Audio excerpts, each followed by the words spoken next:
In this afternoon session, I'm going to look at the idea of truth.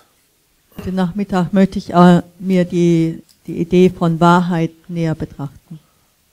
For those of you who were here last night, I made a distinction between Buddhism as a truth-based metaphysics.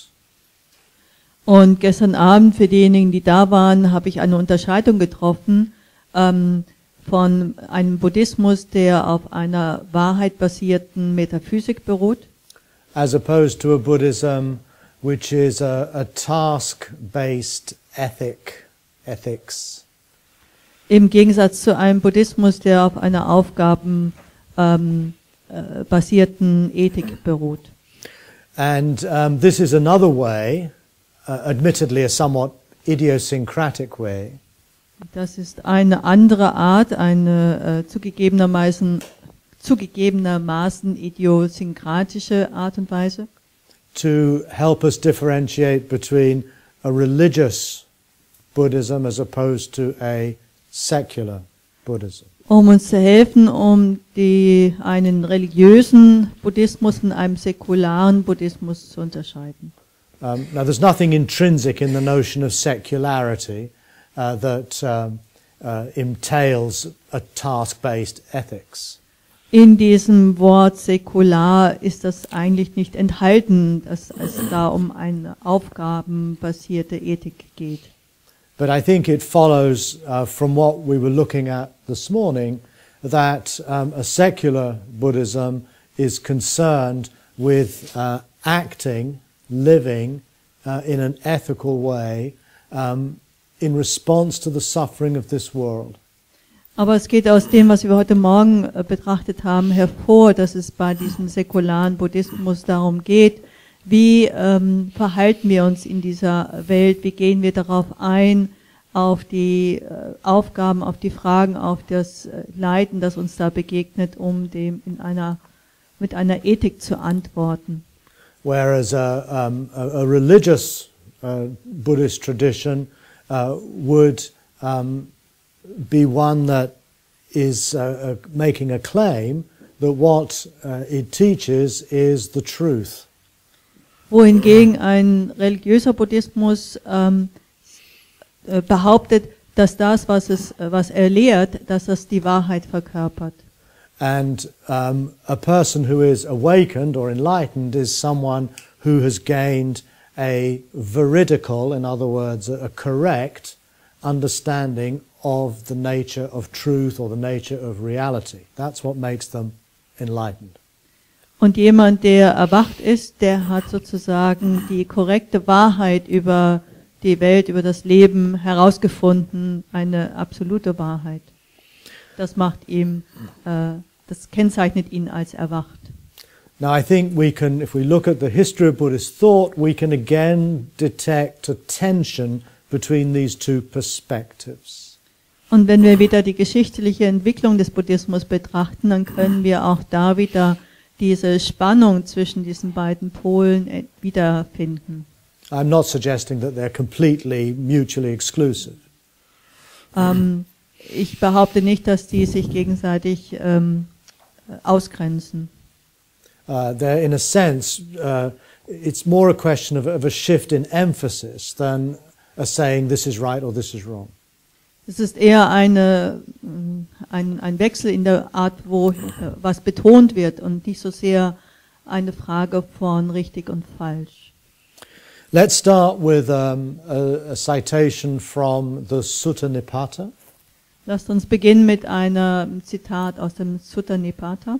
Are you familiar with the Sutta Nipata? Seid ihr damit vertraut? Oh yeah, he is, so everyone is. I don't want to get too much into the details of this kind of thing. We don't have the time. Ich möchte nicht in die Einzelheiten so sehr gehen, dafür haben wir einfach nicht die Zeit. But if you have the opportunity to read the Sutta Nipata, I would strongly encourage it. Aber wenn ihr die Möglichkeit habt, die Sutta Nipata zu lesen, dann möchte ich euch da dringlichst zu raten. And the reason for that is because many of the passages in the Sutta Nipata are considered to go back to a very early period in the formation of the Buddhist canon. Und der Grund dafür liegt darin, dass viele der Stellen in der Sutta Nipata einem sehr frühen Zeitpunkt in der Entwicklungsgeschichte, also der Niederschrift des Pali, der Lehrreden, zugeschrieben wird. And we know this both on philological grounds. Wir wissen das aufgrund von philologischen Gründen. And we also know that both Buddhist tradition and modern scholarship agree that these texts are almost certainly the earliest we have. Und da gibt es auch eine Übereinstimmung von den buddhistischen Gelehrten mit den heutigen wissenschaftlichen Gelehrten, die die Texte betrachten, dass das so ist.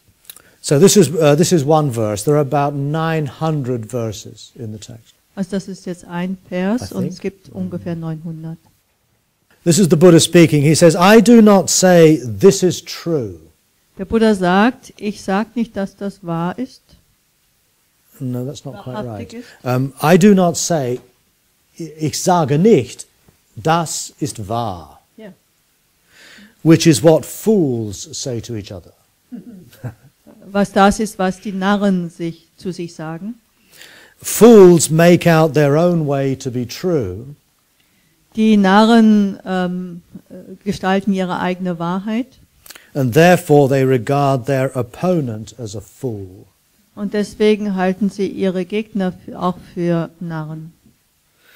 Now, this text does not sit very comfortably with, for example, doctrines such as the Four Noble Truths. Das geht nicht leicht daher, stimmt nicht leicht überein mit den sozusagen mit der Wahrheit von den 4 edlen Wahrheiten. Mit der Lehre von den 4 edlen Wahrheiten. Nor does it sit very happily with the idea of the two truths, absolute truth, relative truth. Und es geht auch nicht einfach daher mit den 2 Wahrheiten, der Lehre von den 2 Wahrheiten, der absoluten und der relativen Wahrheit. So we have an example here again, that we can see how Buddhist ideas were not all established at the same time in history. Und wir haben hier ein weiteres Beispiel, das zeigt, dass all die buddhistischen Ideen und Vorstellungen und Lehren nicht zu einem Zeitpunkt entstanden sind. But rather we can see, even in the Pali Canon itself, which is the oldest collection of texts, we see a development of ideas. Sondern wir sehen selbst im Pali-Kanon, der älteste buddhistische Texte sind, die wir finden, eine Entwicklung durch den Kanon hindurch. And this is, for scholars, this is one of the most difficult things to work with. Und für diejenigen, die sich mit diesen Schriften auseinandersetzen, das ist eines der schwierigsten Sachen, mit denen sie sich beschäftigen. And how do we differentiate among texts in the same body of literature, which ones are earlier and which ones are later? Also wie unterscheiden wir in einem Gesamtwerk von einem Werk von Texten, welche Einzelteile davon die älteren sind, welche sind die späteren Teile? Wie kann man das herausfinden? And another question we have to keep open is, just because a text can be said to be earlier, does that mean it's more authentic or more valid than one that's late? Why? Und dann gibt es auch die Frage, ob wir sagen können, nur weil ein Text älter ist, dass er auch gleichzeitig authentischer ist. Kann man das wirklich so schlussfolgern? That's a very easy assumption to make, and I like making it, but logically it doesn't follow that should be the case. Das ist eine Schlussfolgerung, zu der wir leicht neigen, auch ich, aber es ist eigentlich logischerweise nicht unbedingt dann so. But I do think there are considerable grounds for showing that in the earliest strata of texts, the term truth is looked upon with considerable suspicion. Dennoch lässt sich feststellen, dass in den älteren Teilen dieses Textkörpers der Begriff Wahrheit mit etwas Skepsis betrachtet wird. Well, at least the word Wahrheit, truth, when it's used in the sense of this is true and what you say is false. That kind of discourse is suspect. Zumindest in der Art und Weise, wenn Wahrheit so benutzt wird, dass man sagt, das eine ist wahr und das andere ist falsch. Das wird mit etwas Skepsis bedacht. What we do find, though, is that when the Buddha does use the word truth, and of course he does, aber wir finden, wenn der Buddha den Begriff Wahrheit benutzt, und er benutzt ihn, that it refers not to truth in the sense of the truth, dass es sich nicht in dem Sinne, dass er den Begriff nicht in dem Sinne gebraucht, dass er mit Wahrheit die Wahrheit bezeichnet, but it means it refers to truth as a virtue. Sondern Wahrheit als eine Form von Tugend bezeichnet. So, Tugend, ein virtue. Tugend. In other words, if you, I mean, for example, I've done searches through some of the Nikayas in Pali. Ich habe zum Beispiel die Nikayas untersucht. And put in the word truth, and to see how many times it occurs. Und eingegeben Wahrheit und geschaut, wie oft kommt dieser Begriff davor.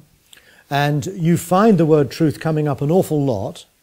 Und habe dann herausgefunden, dass der Begriff Wahrheit ganz häufig benutzt wird. But in about 90% of cases, it's in the phrase Four Noble Truths. Aber zu 90% kommt er in dem Zusammenhang von der Bezeichnung der 4 edlen Wahrheiten, also in diesem Begriff vor, dieser Überschrift. I think it's important to recognize the concept of ultimate truth and relative truth does not occur once in the discourses in the Pali Canon. Und die Begriffe absolute und relative Wahrheit, diese Begriffe erscheinen nicht einmal im ganzen Pali-Kanon, tauchen die auf. Now, when I first realized that came as a bit of a shock. Als ich das erste Mal feststellte, hat mich das ganz schön schockiert.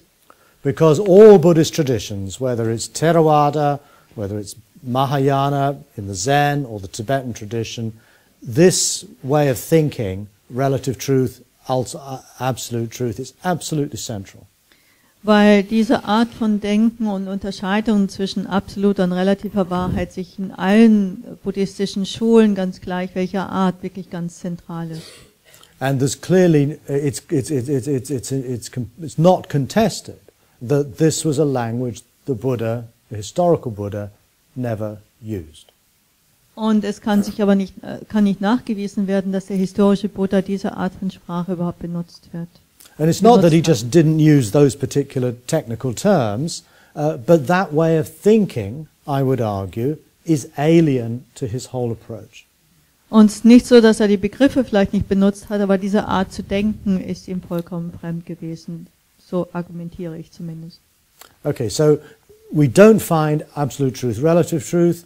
In 90% of cases, truth is part of the phrase Four Noble Truths. Also wir finden weder absolute noch relative Wahrheit als Begriff und zu 90% taucht der Begriff Wahrheit im Zusammenhang mit der Bezeichnung der 4 edlen Wahrheiten auf. And in the 10% of remaining cases, and I'm generalizing quite a lot.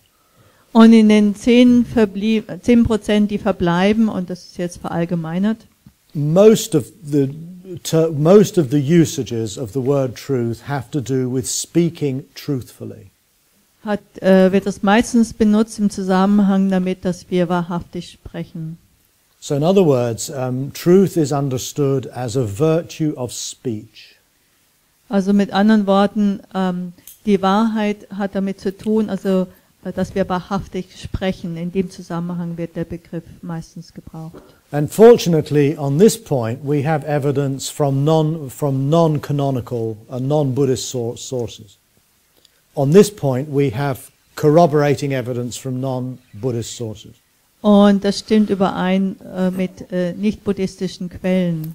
For example, in the Jain system, they also have they have 5 primary virtues. Auch im System der Jains Religion, die haben 5 Tugenden. And the fifth one is called Satya, truth.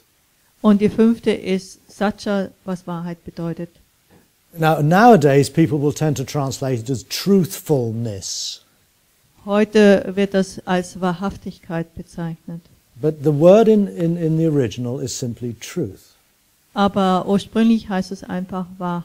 And it's got nothing to do with the truth, it has to do with speaking truthfully in everyday usage.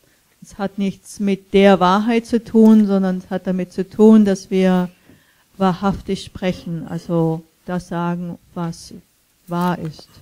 And we get an echo of this in the post-canonical Buddhist idea of the paramis, the 10 perfections in the Theravada tradition. Und das spiegelt sich außerhalb des Kanons wieder, also in den Paramitas. Da kommt diese Wahrhaftigkeit der Sprache wieder auf. And so there you have Satya Parami, the perfection of truth. Da finden wir die Verwirklichung oder die Vollkommenheit der Wahrheit, Wahrhaftigkeit. And again, it has to do with how you speak. It has to do with the virtue of honesty and non-deception, not misleading or misrepresenting your experience. Und es hat wieder mit Aufrichtigkeit zu tun, dass wir das sagen, was wahr ist, dass wir nicht leugnen, dass wir die Wahrheit nicht vertuschen. In other words, truth in these contexts is an ethical concept. Mit anderen Worten, Wahrheit in diesem Kontext hat ist eine ethische Dimension. It's not a metaphysical idea. Keine metaphysische Idee. But clearly and probably at quite an early period in the development of Buddhist thought, Aber ganz klar zu einem frühen Zeitpunkt der Entwicklung der buddhistischen Gedanken the term truth mutated or developed into a metaphysical idea. hat sich der Begriff Wahrheit in eine metaphysische Idee verwandelt. So what seems to have happened, and again this is somewhat speculative, Und was geschehen ist, und das ist spekulativ, it seems that the Buddhists moved from a primarily ethical engagement with life dass sich die Buddhisten von einem vor allen Dingen ethisch geprägten Auseinandersetzung mit dem Leben and they started debating the truth of their different claims which underpin their beliefs. dahin bewegt haben, dass es sich über die verschiedenen Wahrheiten, die sie behaupten, gestritten haben. And we could describe this shift as one from pragmatism to ontology in modern language. Und in moderner Sprache könnte man das als einen Wechsel einer Entwicklung weg vom Pragmatismus hin in einen ontologischen Art und Weise verstehen. Or we could think of it as a shift from skepticism in the ancient sense of the word to dogmatism. Oder man könnte so verstehen, dass man sich vom Skeptizismus im ursprünglichen Sinn definiert in einen Dogmatismus verwandelt hat. Now, how and why this happened would take way too long to explain here, and I probably wouldn't do a good job of it anyway. Und wie und warum das geschehen ist, das ist hier zu aufwendig zu tun und wahrscheinlich wird es mir auch gar nicht so gut gelingen, das zu erklären. Okay, so the point I'd like to focus on now is this idea of the Four Noble Truths. Also worauf ich mich jetzt konzentrieren möchte, ist auf die 4 edlen Wahrheiten. Now, again, the scholars, philologists, have shown us that the Buddha's first discourse contains corruptions. Also die Wissenschaftler haben in der ersten edlen Wahrheit, in dieser Lehrrede, tatsächlich festgestellt, dass die verändert worden ist. Yeah. Again, we don't have time to go into the arguments, but in my next book, also darüber können wir jetzt nicht wirklich streiten, aber in meinem nächsten Buch I go into this in considerable detail. werde ich das ganz detailliert darstellen oder stelle ich das ganz detailliert heraus. It's actually a very convincing argument. Das ist ein sehr überzeugendes Argument. But we just don't have time to get into it now. Keine Zeit. So you just have to take my word for it. Also ihr müsst mir jetzt einfach mal glauben. But the basic point that's made is that you can see by analyzing the syntax and the grammar of the text. Aber wenn man ganz genau die Grammatik und die Syntax dieser Texte untersucht, kann man sehen, You can see that the word Arya Satya, noble truth, was built in at a later date. kann man sehen, dass das Wort Arya Satya, die edle Wahrheit, ja? Arya Satya, edle Wahrheit später in den Text hineingebracht wurde. And this is a very clear indication of a shift in perspective from ethics to metaphysics. Und das zeigt ganz klar auf, wie sich die Perspektive gewechselt hat von Ethik hin zu Metaphysik. zur Metaphysik. And again, there may have been very good reasons why they did this. Und da kann es gute Gründe dafür geben, dass das so geschehen ist. And I think one of the great pressures on Buddhism in its early development in India Und es gab im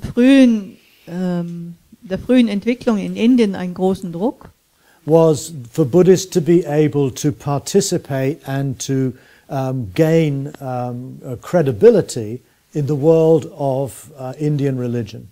bestand einfach darin, in der Welt, in Indien akzeptiert zu werden, um da überhaupt wahrgenommen zu werden und Fuß zu fassen.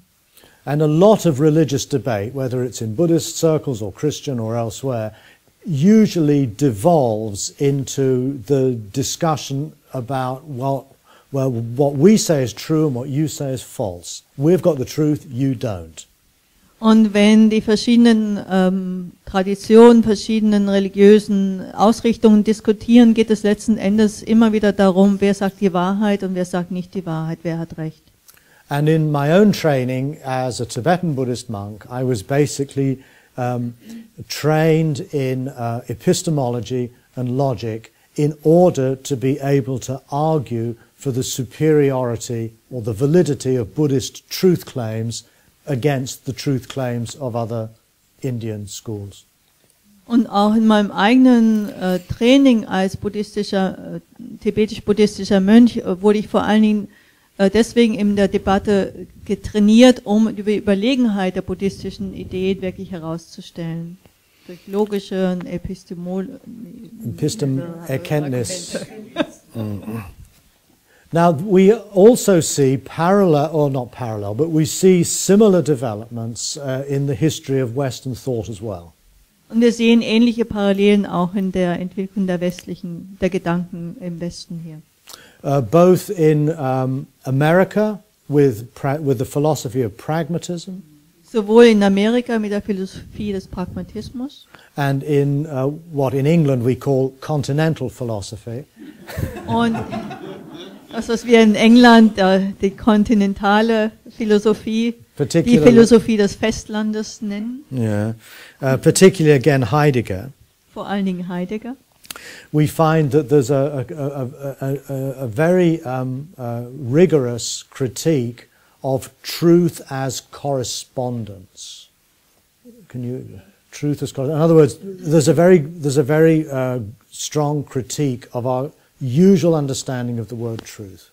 Da gibt es eine sehr rigorose Kritik an dem Wort Wahrheit, wie wir es normalerweise verstehen. Das wird sehr kritisiert. And so basically the common way we assume truth to function is that certain statements are true because they correspond to a state of affairs in the world. Normalerweise halten wir das für wahr, was sich mit der Erscheinungen in der Welt deckt. And so on everyday usage that's not much of a problem. If I say the bathroom is down the corridor and on the left, that statement is true because it corresponds with what is actually the case in this building.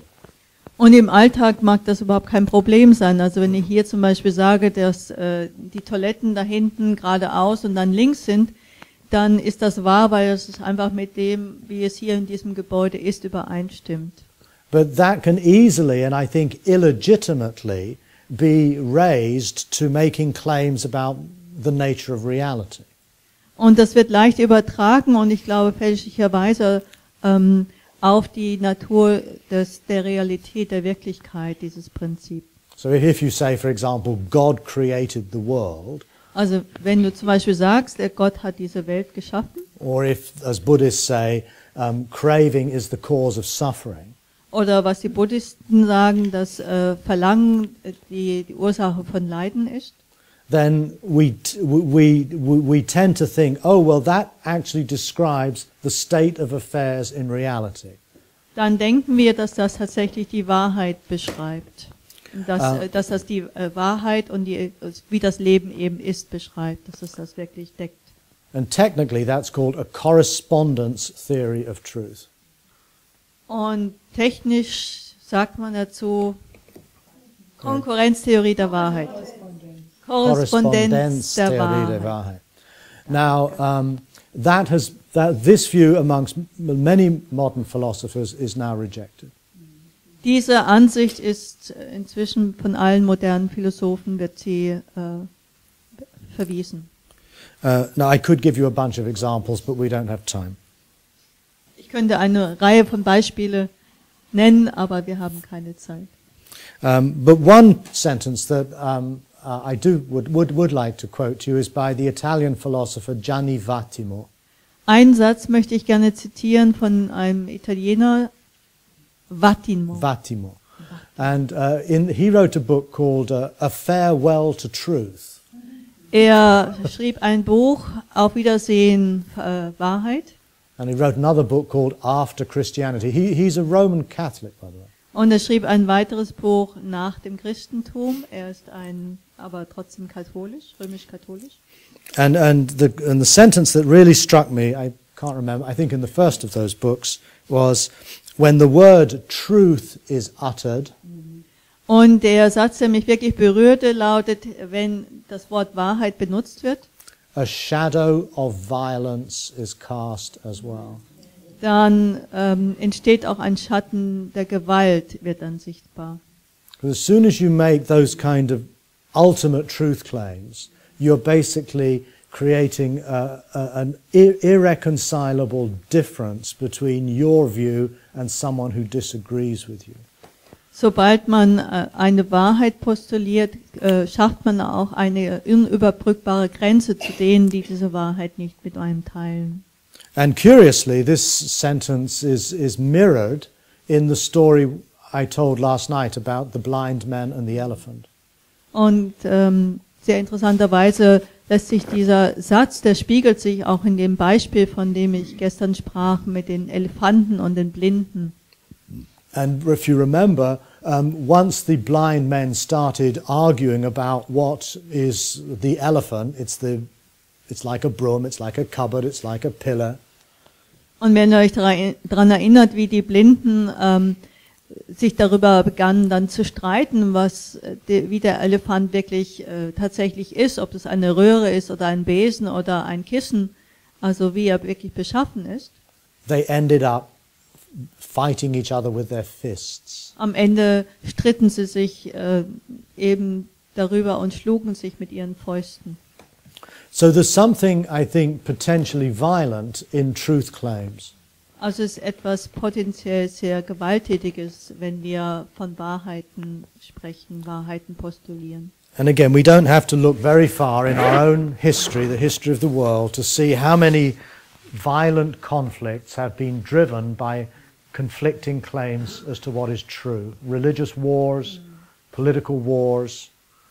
Und wir müssen auch gar nicht weit schauen, auch in unserer heutigen Zeit, unserer heutigen Gesellschaft und sehen, wie viele Kriege und wie viel Gewalt entstanden ist, nur dadurch, dass man sich darüber streitet, was wahrhaftig ist, wer die Wahrheit hat, ob es religiöse oder politische Kriege sind, die daraufhin angezettelt worden sind. So I'm going to argue for an understanding of the foundations of Buddhism that ceases using the word truth in this way at all. Und ich plädiere daher dafür, dass wir einen Buddhismus kreieren oder erdenken oder uns auf einen Buddhismus berufen, der eben diesen Begriff Wahrheit überhaupt gar nicht benutzt. So what do we do then with the Four Noble Truths? Also was machen wir dann mit den 4 edlen Wahrheiten? Well, instead of speaking of the Four Noble Truths, we speak of the Four. Also anstelle von den 4 Wahrheiten zu sprechen, können wir einfach von den 4 sprechen. I mean, you don't have a problem talking about the Trinity, the three. Also wir haben auch kein Problem, von den 3 zu sprechen. Well, Buddhism has got one more, the Four. Buddhismus hat einfach eins mehr, Nummer 4. I'm actually being very serious here. I'm not joking. Dreifaltigkeit. Die Dreifaltigkeit. Okay, the Vierfaltigkeit. Okay, that would be okay. The fourfold would be fine. Actually, it works well. And so this means that we're going to start to rethink something very, very much at the core of Buddhism. Das bedeutet, dass wir etwas neu überdenken, was wirklich ganz am Kern des Buddhismus steht. I mean, it's a commonplace for people to say, you know, without the Four Noble Truths, you wouldn't have Buddhism. The Four Noble Truths is the fundamental doctrine, the first teaching the Buddha ever gave, and now we're going to rethink that. Das ist etwas ganz Grundsätzliches, wenn man fragt, woraus sich der Buddhismus wirklich, was er wirklich ist im Kern, dann hören wir meistens, dass es die 4 edlen Wahrheiten ist, und ohne die existiert der Buddhismus einfach nicht, und das überdenken wir. Okay, so let's go back to the beginning. What are the 4? Also lasst uns ganz zurückgehen, und was sind diese 4? Well, fortunately, isn't that funny? Ja, glücklicherweise. Fortunately, luckily, there is, right through the Buddhist tradition, a list of 4 key terms that are often just repeated in a unit. Glücklicherweise gibt es 4 Begriffe, die immer wieder genannt werden von Anfang an. And these are dukkha, which means suffering. Und dabei handelt es sich um Dukkha, was Leiden bedeutet. Samudaya, which means the arising. Samudaya, was das Entstehen bedeutet. Nirodha, which means the ceasing. Nirodha, was Vergehen bedeutet. And Magga, which means the path. Und Magga, was Weg bedeutet. Now, I believe that those 4 points are the DNA of Buddhism. Und ich glaube, dass diese 4 Punkte sozusagen die buddhistische DNA beinhalten. And in fact, DNA happily has these 4, what are they called? Nucleic acids. Yeah, those 4. I think these 4 terms are like them. Und zum Glück hat die DNA ja auch 4. And I think you can derive from these 4 terms the whole of Buddhism in all of its different variations. Und ich glaube, ausgehend von diesen 4 können wir wirklich den ganzen Buddhismus aufziehen. And I think the turn that Buddhism took was to turn these 4 terms into the basis for 4 truths. Und die Entwicklung, die der Buddhismus machte, also diese Veränderung ging wirklich von diesen 4 aus, und man hat sie in diese 4 Wahrheiten verwandelt. So suffering becomes the truth of suffering. Also aus Leiden wurde die Wahrheit des Leidens. The arising becomes the truth of the arising of suffering. Das Entstehen wurde die Wahrheit vom Entstehen des Leidens. The cessation becomes the truth of the cessation of suffering. Das Vergehen wurde zur Wahrheit des Vergehens von Leiden. And the fourth, the path, becomes the path that leads to the cessation of suffering. Und aus dem Weg wurde die Wahrheit von dem Weg, der zum Ende vom Leiden führt. Now, as soon as you adopt that language, you have adopted metaphysics. Sobald man diese Sprache sich angeeignet hat, hat man auch die Metaphysik eingeführt. You have an explanation for how suffering comes about. Dann haben wir eine Erklärung, woraus Leiden entsteht. How suffering can come to an end. Wie Leiden wieder zu einem Ende kommt. And what you need to do to make that happen. und was man machen muss, damit das geschieht. And that becomes the basis for your Buddhist practice. Und das wird zur Grundlage deiner buddhistischen Praxis. But I think we can actually rewind the tape, go back to the fore and start again and go off in another direction. Aber wir können das zurückdrehen und zurückkommen zu diesen Vieren und in eine andere Richtung uns entwickeln. So suffering becomes not the basis for a truth claim, but the basis for an ethical injunction. Dann wird Leiden nicht die Ausgangspunkt für einen Wahrheitsanspruch, eine Wahrheitsaussage, sondern für eine ethische Ausrichtung. So instead of arguing that life or existence is dukkha, that's its nature. Anstatt darüber zu streiten, ob das Leben jetzt Leiden bedeutet, suffering becomes, the experience of suffering becomes something that you are encouraged to fully know, is the technical word. wird Leiden etwas, das aufgefordert wird, vollkommen zu verstehen. In more colloquial language, suffering is to be embraced. Oder umgangssprachlich ausgedrückt, dass wir das Leiden umarmen. In fact, the word fully know, parinya, means to know something around. Pari means around, to embrace. Also das Wort, das bedeutet wirklich, wörtlich bedeutet, etwas vollkommen zu wissen, dass wir es vollkommen, also drumherum uns bewegen und von allen Seiten betrachten, von allen Seiten erkennen, von allen Seiten, also letzten Endes umarmen. So in other words, it's something to do. Mit anderen Worten, es ist etwas, was wir tun.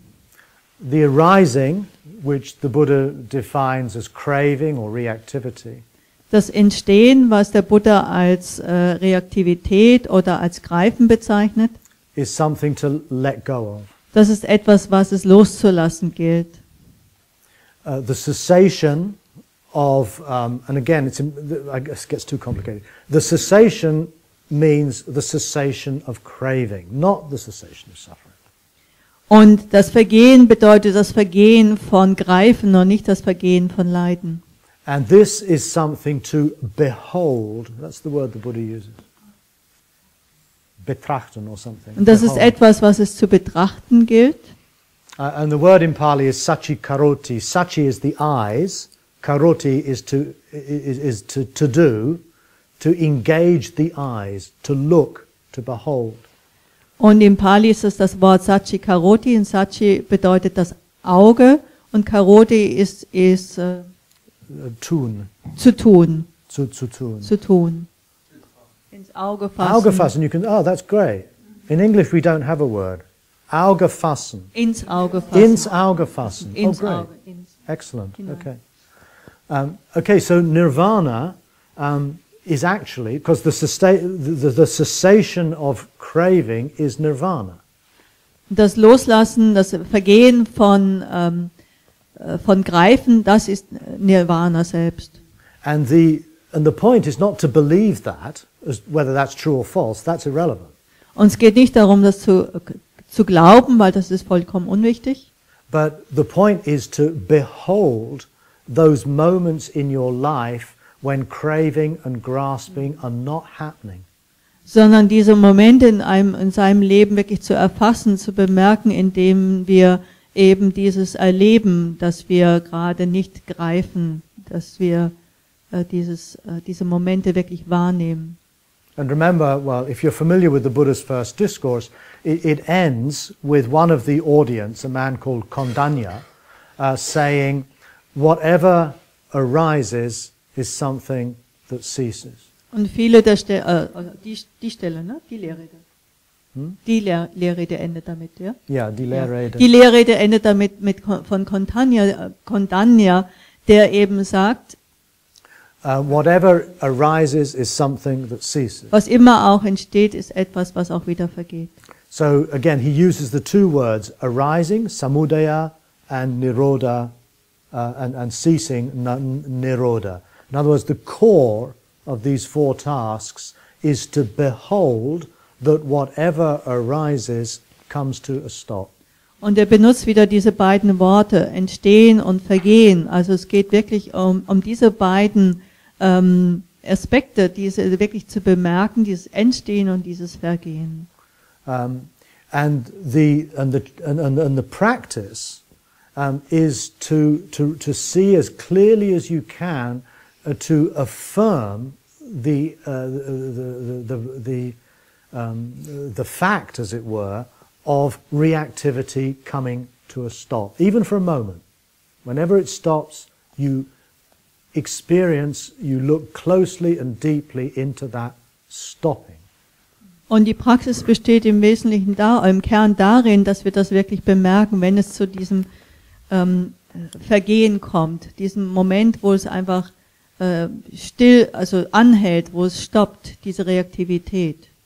And why that's important is because it's there in the stopping of reactivity that other possibilities for living open up.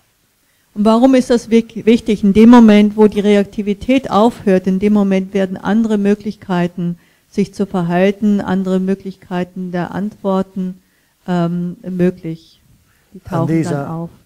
Other possibilities, meaning possibilities of action and thought and speech that are not conditioned by reactivity. Und was damit gemeint ist, sind andere Möglichkeiten des Denkens, andere Worte der Handlungen, andere Worte, die möglich werden, die nicht aus Reaktivität entstehen. And this is how the Buddha defines the unconditioned. Die einfach nicht konditioniert sind. Und das ist das, was der Buddha das Unbedingte bezeichnet hat. Das nicht Konditionierte. Das Unbedingte, das nicht konditioniert, means not conditioned by greed, not conditioned by hatred, not conditioned by confusion. Also nicht konditioniert von Gier, nicht konditioniert von Hass, nicht von Unwissenheit, nicht dadurch hervorgerufen. But as many of you are probably familiar, terms like the unconditioned have been raised into sort of the ultimate truth. The real nature of reality, not the conditioned, messy world we live in here, but the unconditioned. Aber wie ihr vielleicht mit dem Begriff vertraut seid, das Unbedingte, das ist zu etwas erhoben worden, was mit dieser normalen Welt eigentlich nichts mehr zu tun hat. Es ist sehr weit weggerückt. And this is a very good example of a metaphysical concept coming into play, an ultimate truth. The unconditioned. Und es ist ein gutes Beispiel, wie ein metaphysisches Konzept da hineinkommt und sich daraus, also dazu wird und dieses Unbedingte, wie das praktisch seine Verbindung verliert zur Realität, zur normalen Welt. So rather than thinking of the unconditioned as an ultimate reality, unconditioned means to think and speak and act unconditioned by reactivity. Also anstelle von dem Unbedingten als eine absolute Wahrheit zu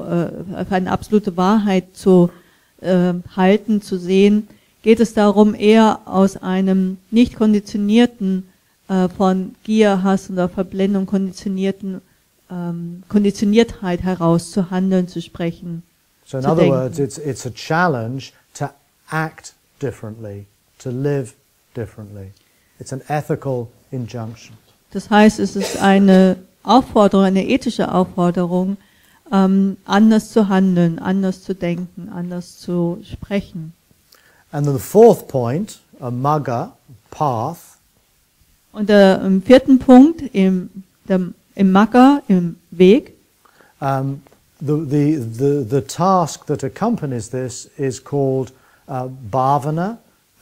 The path is to be cultivated, is to be developed. Geht es darum, diesen Weg zu kultivieren, also Bhavana bedeutet kultivieren. And the Weg, the path to be cultivated is the Eightfold Path, the Noble Eightfold Path. Und der Weg, um den es dabei geht, ist der achtfache Pfad. And as you are no doubt aware, the Eightfold Path encompasses all aspects of our human life. Und wie ihr bestimmt wisst, der achtfache Pfad wirklich beinhaltet alle Aspekte unseres Lebens. It has to do with the way we see the world. Es hat damit zu tun, wie wir die Welt sehen, It has to do with how we form intentions. wie wir Absichten in uns wecken, wachrufen, entwickeln. It has to do with how we speak, Es hat damit zu tun, wie wir sprechen, how we act bodily, wie wir handeln vom Körper her, how we work, how we gain our livelihood, wie wir arbeiten, womit wir unser Geld verdienen, how we apply ourselves to what we value, wie wir uns dem widmen, hingeben, was wir wirklich wertschätzen, how we pay attention with mindfulness, wie wir mit Achtsamkeit wahrnehmen, was ist, and how we focus and concentrate our energies onto particular tasks. und wie wir unsere Energie auf bestimmte Aufgaben lenken. So whether or not the Noble Eightfold Path leads to the end of suffering, it's irrelevant. Completely irrelevant. Ob der Pfad also zum Ende von Leiden führt oder nicht, ist vollkommen irrelevant.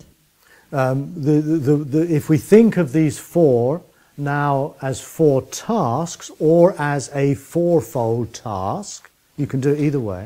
Wenn wir jetzt also von den 4 als 4 Aufgaben oder eine vierfache Aufgabe denken, ihr könnt das sowohl als auch tun, we move into a whole different way of doing the Dharma. dann werden wir den Dharma ganz anders praktizieren. We no longer need get drawn into conversations as to whether the nature of life is suffering or not. Wir müssen gar nicht mehr darüber sprechen und diskutieren, ob das Leben jetzt Leiden ist oder nicht. Whether craving is the source of suffering or not. It's not taking sides here now, it's just saying we can put those questions to one side and forget about them. Ob Verlangen die Quelle von Leiden ist oder nicht, es geht gar nicht darum, eine Stellung zu beziehen, sondern wir können die Fragen ganz einfach diese Themen ganz einfach zur Seite legen. All that matters is whether in a given moment we can respond appropriately or not. Alles, was zählt, ist, ob wir zu einem ganz bestimmten Zeitpunkt oder zu einem Zeitpunkt angemessen reagieren können oder auch nicht. So dukkha, and remember dukkha doesn't mean just pain, although it includes that. It's basically shorthand for the tragic dimension of life itself.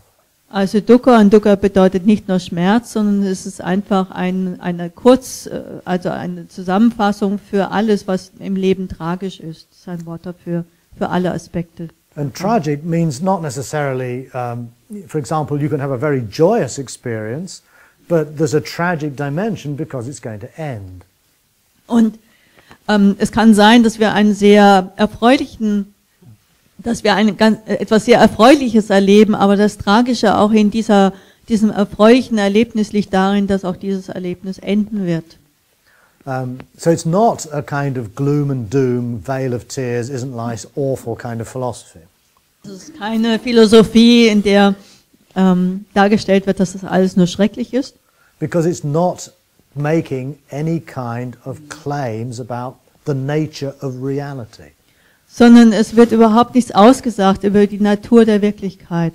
Es gibt It's got nothing to do with this is true or this is false. We can put that to one side. Es hat nichts damit zu tun, aber auch gar nichts mit dem, das ist wahr und das ist nicht wahr. Das können wir wirklich zur Seite legen.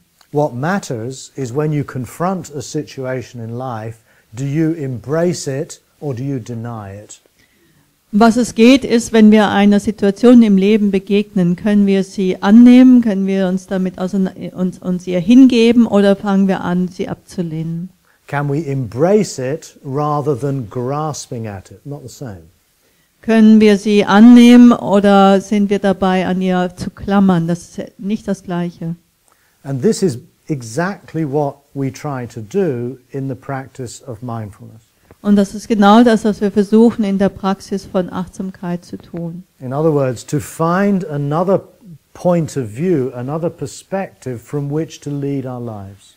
Mit anderen Worten, eine andere Perspektive zu finden, von der aus wir unser Leben leben können. So when we're sitting in meditation, we're watching our breath, we're aware of our body, the practice entails, can we unconditionally say yes? This is what my life is at this moment. Also wenn wir mit unserem Atem sitzen, mit unserem Körper sitzen, dann geht es letzten Endes darum, kann ich jetzt ganz vollkommen ohne irgendwelche Abstriche zu machen, Ja sagen zu diesem Moment in meinem Leben, so wie er jetzt gerade ist. So whether it's painful, whether it's pleasant, whether I like it, whether I don't like it, that is what is happening. Also ob es schmerzhaft ist oder nicht, ob ich es mag oder nicht, sondern kann ich einfach akzeptieren, dass es das ist, was jetzt gerade geschieht. But this is not resignation. Aber das bedeutet jetzt nicht Resignation. The purpose of doing these practices is to enter into another relationship with life itself. Der Sinn dieser Übungen liegt darin, eine andere Beziehung zu finden zu dem, was im Leben geschieht. And although it might be a bit of a generalization, I would argue that all Buddhist meditation practices in all traditions are the practice of dukkha parinya, embracing dukkha. Aber ich würde behaupten, dass alle Praktiken, alle Übungen in allen buddhistischen Schulen es darum geht, dass wir Embrace life. dass wir das Leben umarmen, so wie es ist. And again, the purpose of this is that's not an end in itself. That's not the end of the story. Aber das ist noch nicht das Ende der ganzen Geschichte. Because by coming into an embracing relationship with life allows us to come into a new relationship with our reactions to life. Denn wenn wir das Leben umarmen, so wie es ist, dann kommen wir auch zu einer neuen Beziehung, wie wir auf das, was im Leben jetzt ist, reagieren. We're probably for evolutionary reasons, when the human organism encounters something that feels pleasant, we instinctively say, I want that, I like that, give me more. Es ist wahrscheinlich aus evolutiven Gründen heraus, dass sobald wir etwas in Kontakt kommen, was angenehm ist, dass wir so reagieren, dass wir sofort haben wollen. And I think I need to emphasize, there's nothing wrong with that. Und da ist nichts dran falsch. That's simply how we are built. That's what the organisms we are do. So sind wir ganz einfach verdrahtet.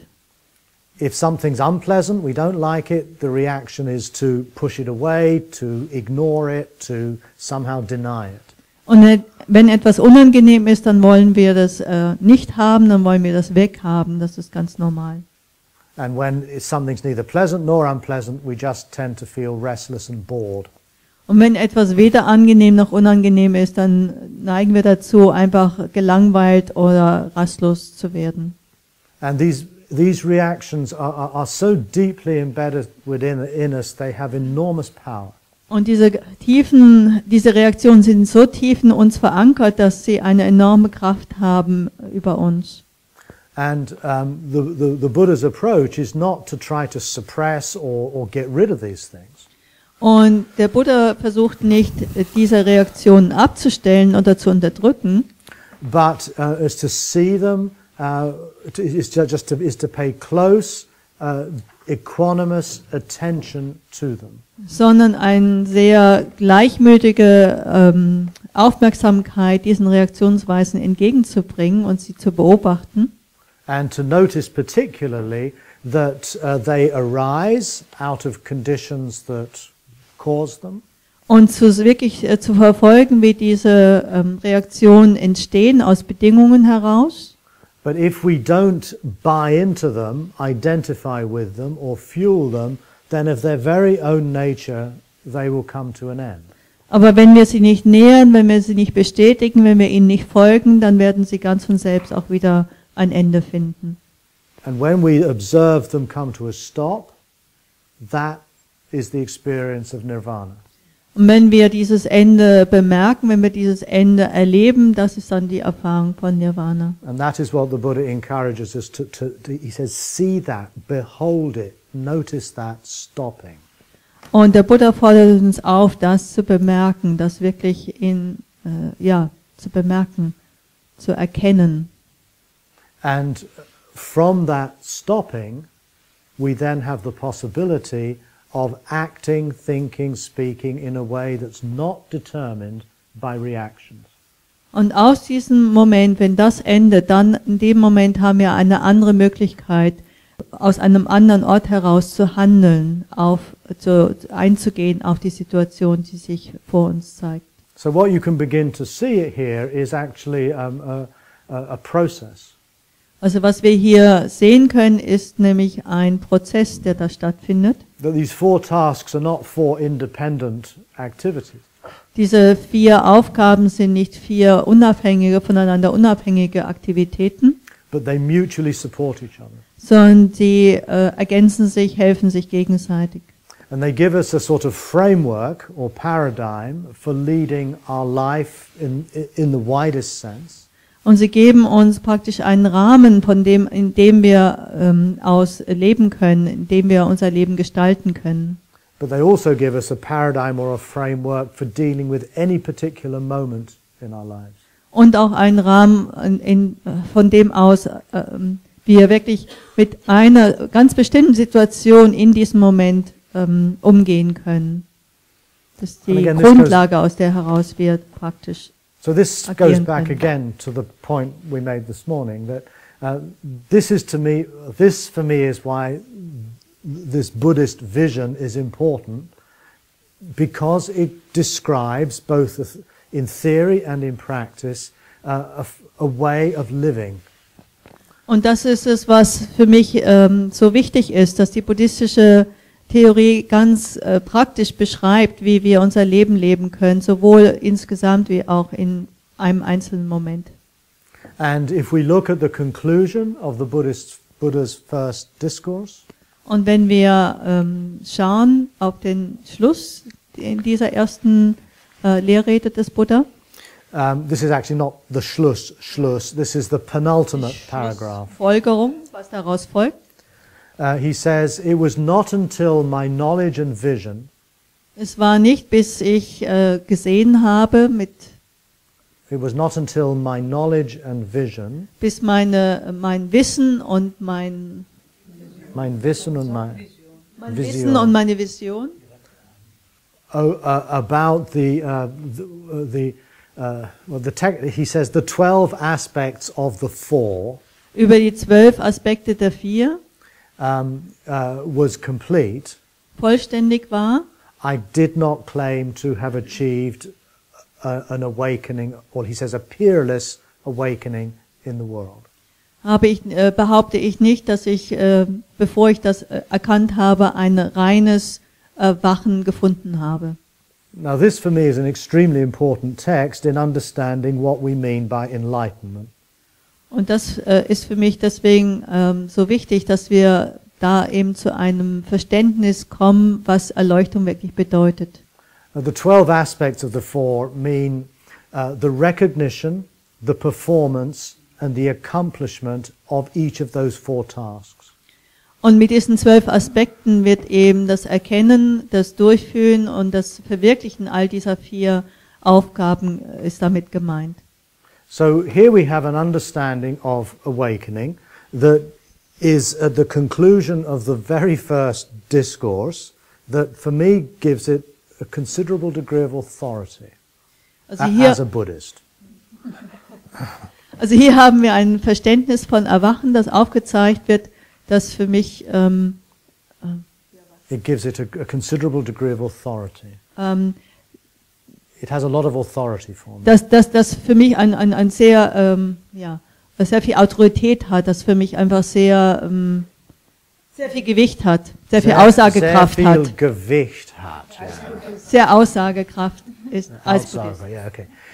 And what's striking is that it's got nothing. An awakening in this perspective has to do with the recognition, the performance, and accomplishment of a sequence of tasks.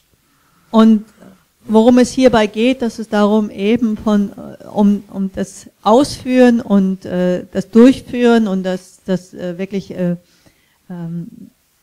Ankommen an das Bewältigen dieser 4 Aufgaben geht. Das ist das, was dann Erleuchtung ausmacht. It's got nothing to do with arriving at a cognition of the ultimate nature of truth. Es hat nichts damit zu tun, dass wir eine letztendliche Wahrheit entdecken. It's a very different way of looking at it. Es ist eine ganz andere Art, Erleuchtung zu begreifen. but one that has a sound canonical foundation. Aber die sich sehr auf den Kanon bezieht, also da sehr klar Indizien zu finden lässt, die das unterstützen. It's got absolutely nothing to do with believing in karma or rebirth or different realms of existence or spirits or idis or any of that stuff. Hat überhaupt nichts zu tun mit irgendwas zu glauben an Reinkarnation, an Karma, an andere Welten, an übernatürliche Kräfte und was es da alles so gibt. But it actually gives us, I think, a very lucid and very pragmatic way, a framework for leading our lives, irrespective of which culture or religion or anything else we might belong to. Aber dieser Ansatz gibt uns einen sehr pragmatischen, es ist ein sehr pragmatischer Ansatz, von dem aus wir unser Leben wirklich leben können. And this is basically the foundations for what I call a secular Buddhism. Und das ist sozusagen das Fundament für das, was ich säkularen Buddhismus nenne. Everything else can be built on that basis. Und alles Weitere kann auf dieser Grundlage aufbauen. And by everything else I mean an ethics, meditation and philosophy. Und alles Weitere, damit meine ich Ethik, Meditation und Philosophie.